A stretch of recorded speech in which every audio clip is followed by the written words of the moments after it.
Kids Pop Hor je u ovo doba korone u znak sjećanja na nekadašnjeg predsjednika Socijalističke federativne republike Jugoslavije Josipa Broza Tita snimio jednu od najljepših i najpopularnijih partizanskih pjesama Koračnica uz maršala Tita.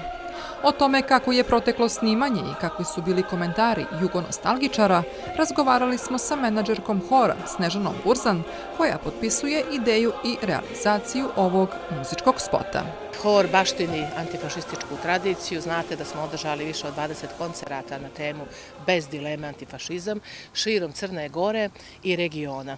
2 u Sarajevu, Prijepolju i Beogradu, samo da podsjetim na početku.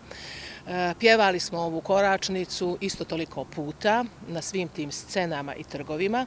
Jedna od najljepših pjesama koju je napisao Vladimir Nazor, komponovao Oskar Danon, montirao naš divni mladi sugrađanin Nemanja Dragović i hvala mu puno na tom konačnom jednom prelijepom paketiću.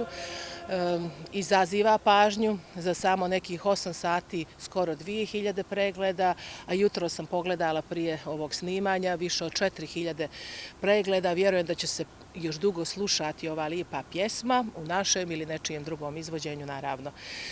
Horisti, Podgoričani, Nikšićani, Danolovgrađani, Cetinjani, znate da dolazimo iz različitih krajeva naše lijepe domovine, su s radošću otpjevali ovu pjesmu, zbilja iz srca, to se vidi na snimcima, odsječno pjevanje, zvonki glasovi, potrudili su se da i u ovo doba korone daju svoj doprinos na svoj način, pjesmom, iako smo mi, znate, iz različitih profesija, različitih godišta, generacije, interesovanja, hobija, ali jedno je zajedničko, ljubav prema muzici, prema pjevanju, druženju, koncertima, putovanjima, a vjerujem da će svega toga biti kada očeramo ovu koronu.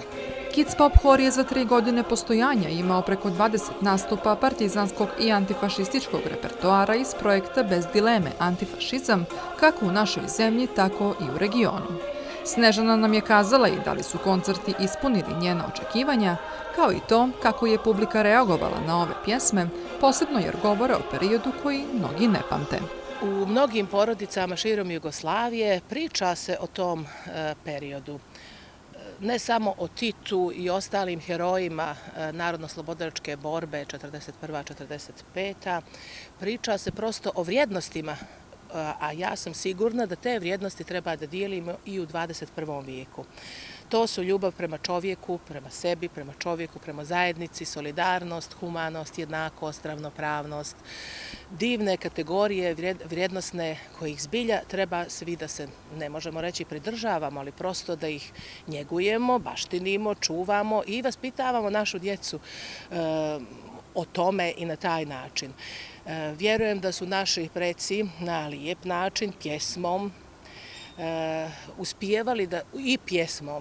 uspijevali da prenose te kategorije na brojne ljude širom Jugoslavije i Evrope. Vi znate koliko je bila vrijedna i ponosna ta Jugoslavija. Iz nje je nastalo koliko već 7 država. Ja jesam pomalo jugonostalgičarka i crnogorka apsolutna. Lijepo je bilo biti pionirka u to doba. Ja i moje sestre smo zbilja uživale, proputovale ondašnju Jugoslaviju i stigle možda i do Jerevana do nekih 10-12 godina. Pjevale, recitovale, igrale, bile članice izviđača Gorana, Crvenog krsta, Podmlatkara, mog omiljenog dječjeg, odnosno kluba pionirskih instruktora. Svi mi smo danas ponosni, časni, vrijedni ljudi i vjerujem da baštinimo sve te iste kategorije s početka ovog drugog pitanja. Rado se susrećemo, pjevamo iste pjesme, radujemo se životu i nekako smo pozitivni. Idemo dalje, uvijek dalje. Ne mogu da poredim 20. i 21. vijek, ja uvijek kažem za sebe da sam žena iz 20. vijeka, ali prosto moram pratiti uslovno vrijeme koje dolazi i propagirati antifašizam i vrijednosti čovjeka. Odnedavno se dirigentska palica Kids Pop Hora nalazi u rukama Petre Ivanović. Petra nam je kazala i šta je to motivisalo da se uhvati u koštac sa ovom vrstom izazova u ovoj fazi karijere i života. Ono što se tiče Kids Pop hora i motivacije da preuzmem dirigentsku palicu, desilo se sasvim slučajno. Dakle, ja sam dirigent cetinskih učenika i vjerovatno ste svi već upoznati sa tim, tako da iz jednog sasvim slučajnog prijateljskog odnosa i to je poznanstva, dobila sam informaciju da Kids Pop hor ima audiciju za novog dirigenta i eto, sasvim dovoljna priča je bila ta da se prijavim i eto, na osnovu odluke savjeta hora izabrano je, to jest odlučeno je da to budem ja. Petra je istakla i njene utiske o horu. Moji utisci su u tom dijelu jako pozitivni u smislu da prije svega Kids Pop hor je hor koji spaja ljude u pravom smislu te riječi.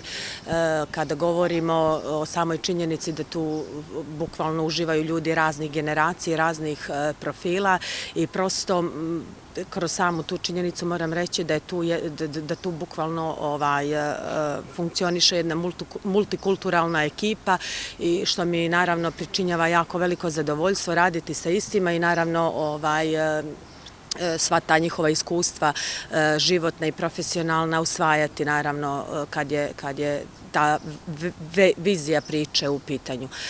Što se tiče samog mog dojma jeste da kad je u pitanju Kids Pop hor ja sam preuzela, ajde mogu reći onako psihološko-pedagoški jedno dijet od 3 godine koje je na stabilnim nogama i na jednom dobrom temelju podignuto, tako da ja sam zaista zadovoljna i očekujem da će ti uspjesi biti još veći i da ću se potruditi, naravno trudit ću se da na tome radim i to će se definitivno dešavati u bliskoj budućnosti kada sve ovo prođe i kada počnemo funkcionisati u nekakvim realnim uslovima koje su i bili do sada. S obzirom na to da u horu ima amatera, pitali smo je i da li je teško dirigovati veselom družinom koja je puna pozitivne energije. Samom činjenicom da su u pitanju amateri, to jest bili su amateri, ajde moram reći da inače dirigovati bilo kojim ansamblom nije imalo jednostavan posao i nije jednostavno zanimanje, čak naprotiv iziskuje jako veliko odricanje i puno znanja i obrazovanja, ne samo kad je struka dirigovanja u pitanju, već i mnogo širi obim znanja u smislu kad je u pitanju hor i tehnike vokalnog disanja i prosto impostacije glasa i svih tih faza koje su bitne u vokalnom pjevanju. Tako da meni trenutno nije teško iz prostog razloga što sam vam već rekla da oni su već na jako stabilnim temeljima i eto, oni već imaju neku svoju šemu u kojoj su radili, po kojoj su radili, tako da ja sam preuzela taj dio i koji se pokazao onako dosta dobar i radit ću na tome da naravno u nekoj bliskoj budućnosti i možda muzičkih opismenimo da ne bude usvajanje tih kompozicija samo po sluhu, već i po notnom tekstu. Sagovornica je istakla i da li je bilo teško dirigovati online putem prilikom snimanja pjesme Koračnica uz maršala Tita. Nije bilo teško iz prostog razloga što je to repertoar koji oni već odavno znaju i koji su već odavno usvojili, tako da ono što je moj dio posla tu bio jeste prosto samo da ispratim da li im je dikcija dobra i koliko je tekst jasno izgovoren, prosto zbog snimka samog i zbog svega da ne bi bilo u raskoraku sa muzikom i eto, zaista nije bilo toliko teško, prosto sama činjenica da ti ljudi zaista taj posao, ne posao, nego prosto uživaju u tome što rade, donosi naravno radost i zadovoljstvo i ništa nije u tom slučaju teško.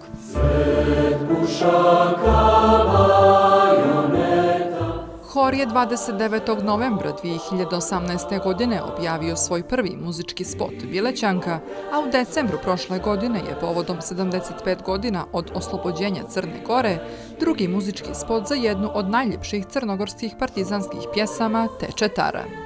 Kids Pop hor je dobitnik povelje Saveza udruženja boraca NORA i antifašista Crne Gore za posebne zasluge u razvoju i unapređenju antifašizma u našoj državi. Kraska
Josip Broz Tito rođen je u Kumrovcu u Hrvatskoj 7. maja 1892. a umro je u Ljubljani 4. maja 1980. godine.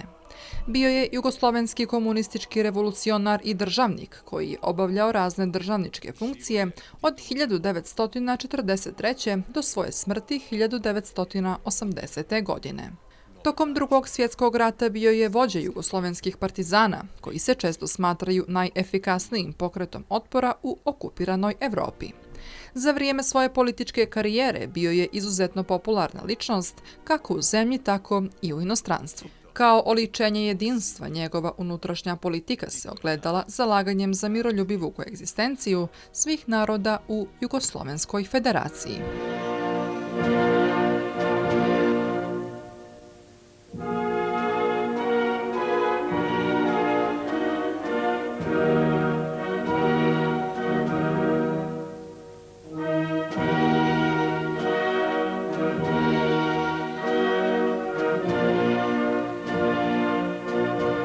Tuga i zebnja. Tuga za Titom i zebnja za zemljom.